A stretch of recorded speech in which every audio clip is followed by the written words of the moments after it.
In another timeline, perhaps a different save file, there's a very different Arthur Morgan. One that had a $1,500 bounty on his head. One that hadn't quite realized that when you lose honor, you don't get special perks at local trades and stores. One that had no problem with killing dogs. Yikes. Oh, no, let that one go, oh, come on, Arthur. But as I said, this is a different timeline. This is not the Arthur Morgan you know. This is the Arthur Morgan of what could have been. This is the Arthur Morgan of legend. But not a good type of legend like with Puss in Boots, but more like with Sasquatch or the Baba Yaga. They say he rides his esteemed horse, Jojo, both immune to dying because of how many people they'd kill, and that he made a deal with the devil that he could live forever. It all began one February afternoon. He decided to rob a train. You see, the agreement was that as long as he kept killing people, he would take their life force of whoever he killed to make himself live longer. And so that was the way it worked and the way it happened. And so he decided he'd like to rob a train. Very lucrative form of harvesting money and farming money, but also, as I'm sure you've no doubt guessed, quite a criminal offense.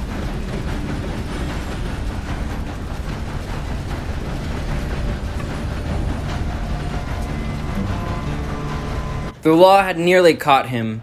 They'd gotten on all sides of the train, but the worst part was, he was coming up on a bridge, right? Jojo had been following him the whole time. They shot Jojo as a means to make him exit the vehicle. So he had to leave the train and revive Jojo. Barely got there in time, barely in the nick of time. And he had killed everyone around, so they were sending more reinforcements. But in the meantime, he's tending to himself and Jojo, fending off the last of them as they once again send reinforcements. Look what he does here. Look what he does here, you son of a gun. You son of a, that's a lawman. That he has been, oh my, he's throwing him off the edge. He has thrown him off the edge. Oh wow, this Arthur Morgan, he knows no limits. His evil knows no limits. What's he doing now? He's just lighting bottles and throwing it down at passerbyers from atop the bridge? I mean, who does that? Who does that?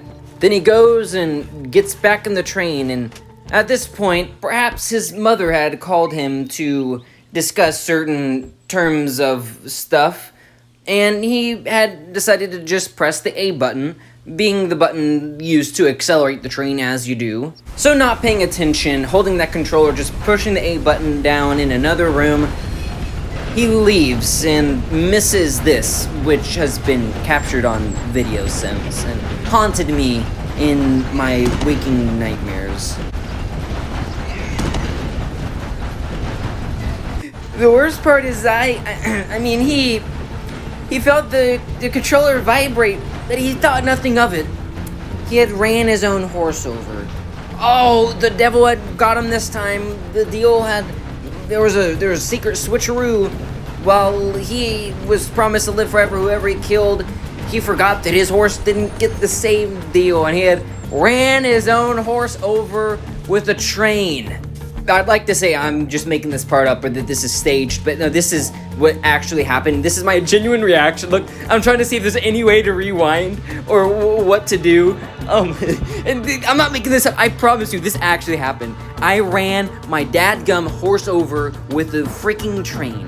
Needless to say, that sent this particular Arthur Morgan on a killing spree. He went all the way over to Blackwater. That's Blackwater early game. This is like, well, it's almost like he figured out that there's cheat codes. You could go to settings and activate cheat codes and turn on stuff like, you know, infinite ammo, stuff to that degree, where you could just toggle exploding ammunition. Dead men tell no tales, so it is unknown how we heard this legend, this mythos, the story of this Arthur Morgan. They say he still roams the land, searching for vengeance and revenge and such for Jojo, which he himself had killed, but he blames others, not himself. And who knows if we'll ever see this recurring character, this famous character, ever return. But yeah, it makes you think sometimes, right? Stuff like the Twilight Zone, it makes you think and wonder about certain stuff, like why is he still just killing all the lawmen Like that's a little senseless. It's senseless violence. I can't condone this.